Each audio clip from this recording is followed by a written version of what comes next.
Ассаламу алейкум. Бул бак менин чоң атамдан мураска калган бак.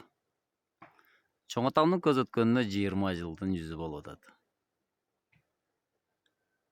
Бул бактын качан тигилгенин тилекке каршы чоң атам дагы билбеген экен. Балким бул бакка 150 жыл, балким 200 жылдын жүзү болгондур. Бул сорттун өрүктүү сорттун жакшы болгонуна байланыштуу бул сортту жоготпой келатабыз. Бул сорттун аты учма кантек деп айтылат.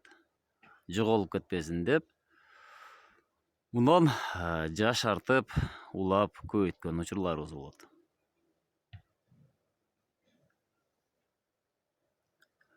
Беш жыл 10 жылда буга жашартуу ыкмасын жүргүзүп турабыз.